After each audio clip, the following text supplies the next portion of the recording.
Two comic book reviews in one day? You lucky people. Or at least it's in one day for me, because duh. Hello everyone, my name is Nick Infernus, and welcome back to another comic book review. And today, in this video, we're tackling a big one. We are tackling none other than Daredevil. One of the most highly acclaimed shows in the entire MCU, or at least the highest acclaimed show in the Defender saga, and just giving my thoughts away a little bit early, it absolutely deserves that. This show is so well made, and I literally just finished season 3 an hour ago, and for that I'll actually save my thoughts. Alright, season 1. I'll get one of the show's biggest high points out of the way first. Just something that's consistent across all 3 seasons, and that's the action. It goes without saying, the choreography in this show is fantastic.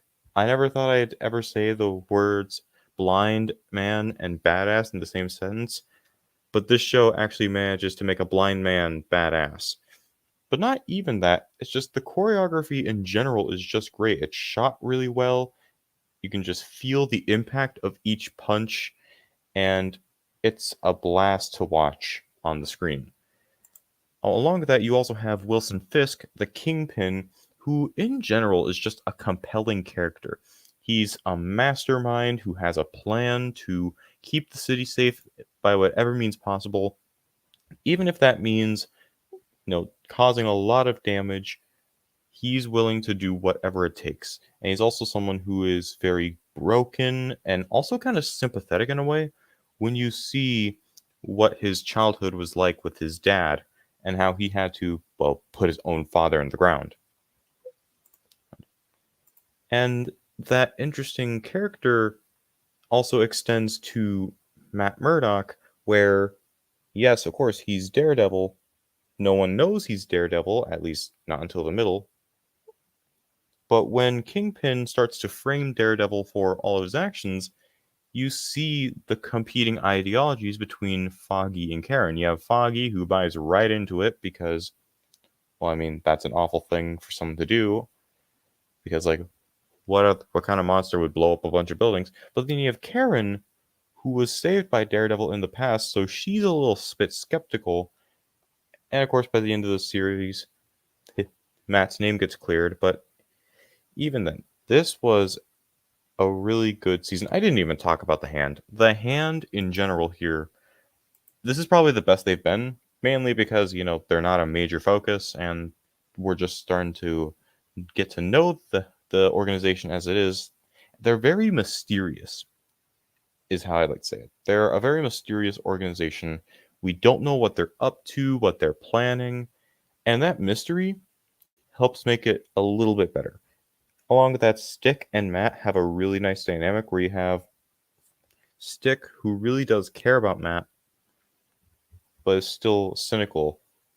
Like he's saying, it's like, I need a soldier, but you want a father. That little dynamic that they have is a very compelling one. So in general, this was a great first season to, the best show in the saga. Now into season 2. I'll admit, I like this one a bit less than a lot of other people, but this was still a good one. This is the season that introduced the Punisher into the Defender saga, and for the record, the Punisher is easily my favorite main character in any of these seasons. Just John Bernthal's performance is fantastic, how he's able to portray this broken character with a lot of gruff and cynicism, and in general, I think the characterization of this version of the Punisher is handled very well, where here we actually get a backstory where he's lost his entire family and now he's just out for revenge.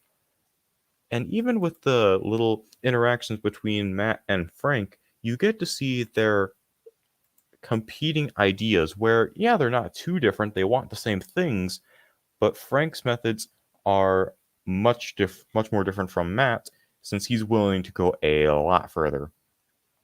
I do also like that, Foggy and Karen, we do see them becoming more independent, where Foggy is hired by Hogarth to become a lawyer under her firm, and Karen gets a spot in the New York Bulletin because, Ellison takes note of her amazing, skills as a writer and as a reporter.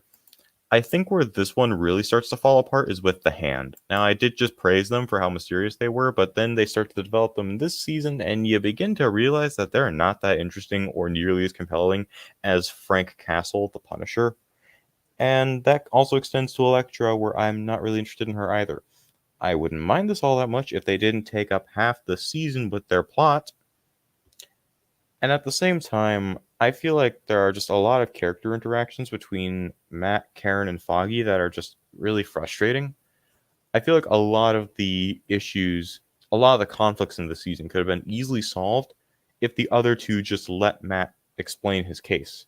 But no, they can't do that because that's not how you move the story along. So, like I said, it's a good season. Not a great one, but I'll take good. And then we get to season 3. Just damn. I thought season 2 of Iron Fist blew me away, but this blew me even further away. Well, for one, no Hand. The Hand has been completely eradicated ever since the Defenders. They've completely wiped all 5 fingers off the map, as well as Elektra. So, with the Hand out of the way, that allows them to clean up the story a bit more and make it more focused. And this is easily the most focused season in this entire saga, and that is to its benefit because due to that focus, it's able to be more engaging. So here you have Fisk working with the FBI to, turn in criminals that have been on the radar, but at the same time also manipulating them to where the press starts to take note of it. Like, even though everyone's saying lock Fisk up, eventually he's able to manipulate all of them into believing that no, Daredevil is the real villain here. The real he is the literal devil of Hell's Kitchen. And aiding him in that is Agent Ben Poindexter, who is very unhinged and emotionally unstable, where he wants to have a North Star who will lead him in the right direction, but the one he has in mind, he ends up driving away because, well, no offense, buddy, but you're a little creepy. So now he has Fisk as the North Star, and Fisk uses Poindexter to frame Daredevil, and it actually kind of works. The entirety of New York City basically turns on Matt, and he has to find a way to clear his name while keeping Fisk from clearing his. Now, add to that, with Matt, there are a lot of really interesting questions of faith and morality on his side. He's very angry at God for how things turned out with the Defenders, and how he's not really sure what he believes, if he can be Matt Murdock and Daredevil at the same time. He has to make a lot of hard choices that hurt other people. And on the morality side, he eventually decides that he needs to kill Wilson Fisk. But the thing is, I never even talked about Vanessa, Fisk's love interest. She's eventually the one who snaps Matt out of it to realize, no, I can't kill Kingpin because then that would make me worse than him. Or at least as bad as him. Is like, I'm not going to let you ruin me. That's at least something close to what he says in the final episode. And at the same time, I find that this is the most emotionally packed out of all these seasons. You know me, I like it when a movie or show makes me cry, and this show, this season, I teared up at least 3 different moments. I believe the moments were when Karen calls her dad somewhere in the middle of the season, which, like, at first it's like, dang, that's a really nice interaction where he's comforting her. But then you watch episode 10, and it means so much more because you see how things ended between her and her family. And both of the other moments had to do with Special Agent Nadeem. Now, I like Nadeem a lot. He is a great character who, at first, yeah, he buys into the whole Daredevil is guilty shtick, But then he really starts to investigate, see what's going on. Even when he's forced to work for Fisk, he still makes sure that things are going in the right direction so that they're able to take him down.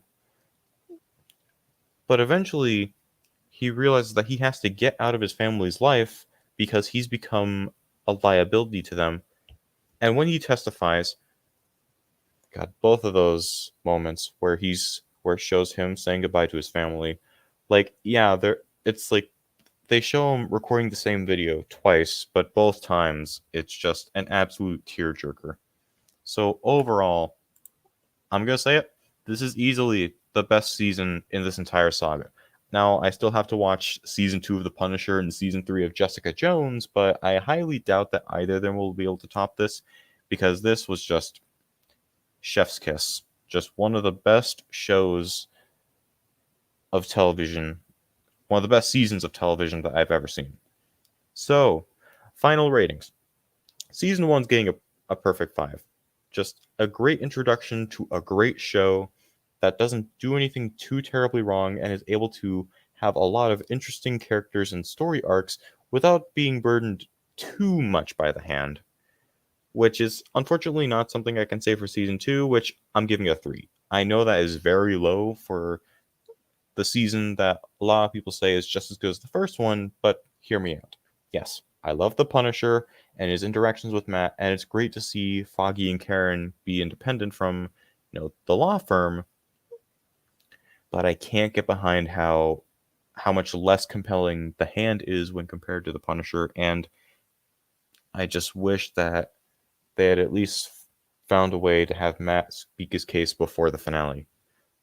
And as for season 3, yeah, that's an obvious 5. This is one of the best seasons of television that I have ever seen. Everything just completely worked. The story was engaging, the characters were compelling, and the emotions were just all there. And the tension and stakes, too. You really feel the tension with all these conflicts. So, with that, easily a perfect 5 for season 3. So, overall, that's about an 8 out of 10. Wait, no, that's a 13 out of 15, which, doing the math, that's about 8.66666 repeating, which means that Daredevil overall is a 4 out of 5. This is a great show in general. Honestly, if you haven't seen it, go watch this show. It is one of the best shows I've ever seen, and I think that it is worth a watch. Even if you're not really a fan of Marvel, I think you'll at least get a kick out of it because it's just that well made. Anyways, that's pretty much it for this review. If you guys enjoyed, you know what to do. I'm not going to bore you with all the generic stuff. See you next time. Take care. Godspeed.